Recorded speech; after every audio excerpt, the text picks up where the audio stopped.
my little girl Sadie asked me if she could fly the drone, and I was hesitant at first, but the wife and I thought, you know what, teach them young. But keep hearing something weird out there. But no, we thought, oh well, give her a shot and see what she does.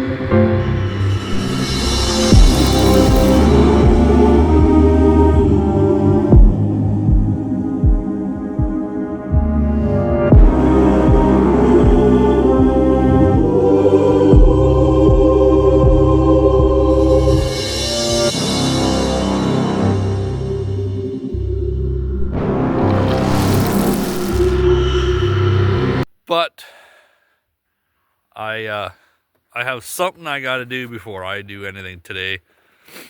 As you can see behind me here, my four-wheeler is full. Got chainsaw, got ladder, ropes. Yeah, I need to do a drone recovery. So I thought, well, let's go back here to the back 40 because it's basically all open. She just has to stay high above the treetops. And she did. She got back here and she was flying around. But then she started looking for deer and kind of threw her off what she was doing. And when she was turning around to come back home, she ended up coming down instead of going up and clipped the very top of a tree.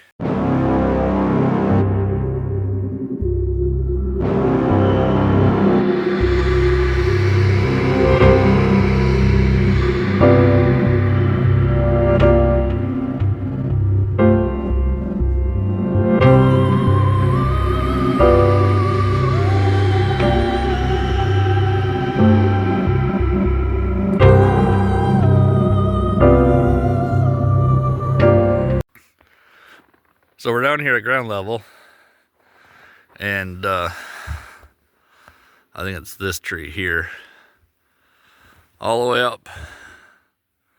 The drone is right about in there. So I'm not exactly sure. It's actually the tree just in behind it, but it's that bunch of trees there. It's up there. It's sitting flat. I don't think it's broke anything. It's just the propeller stuck. So with that being said, I got to clear a whole bunch of this so we can get into the tree. I don't know. Worst comes to worst, we have to take the tree down to get my drone back. Not a good start. So a couple hours later, I got the tree cut down. It was the only option I had to get the drone. But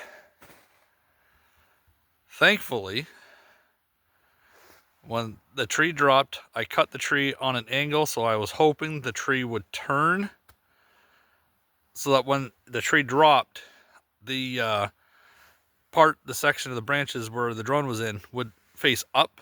And I don't know how, but grace of God, that's what happened. And the drone basically popped up, it came down into the snow. It broke 3 blades or propellers. That was it. It survived, no problem. I took it out for a test fly. I had a propeller on backwards. I fixed that, and I took it out for a test fly, and it ran just fine. So there was the tree, and it goes way back there, and the drone was way back in there. But she was a hefty tree.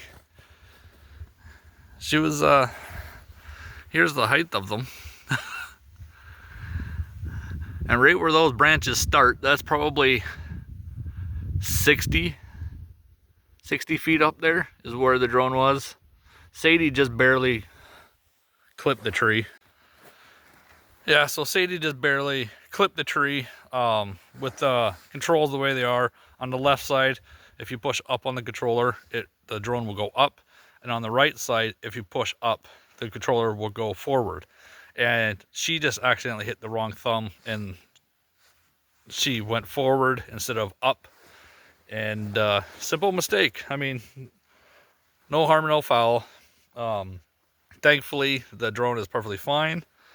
But I also went on to the website and purchased a 1-year warranty, which basically will replace it for a very small fraction of the cost. So I'm prepped, I'm ready. But yeah, it was a lot of work to get her back. Thankfully, it wasn't broken. Just a couple little cheap propellers, no big deal. No. So that was a lot of fun. I'm sorry I did not get me cutting the tree down on video. I was just mentally worried about getting my drone back safe. And thankfully I did. But I lost all that really cool footage of dropping the tree. But we got a little path started. So maybe I'll continue this path in a little bit and have a little area back in here. But I hope you guys have a good day.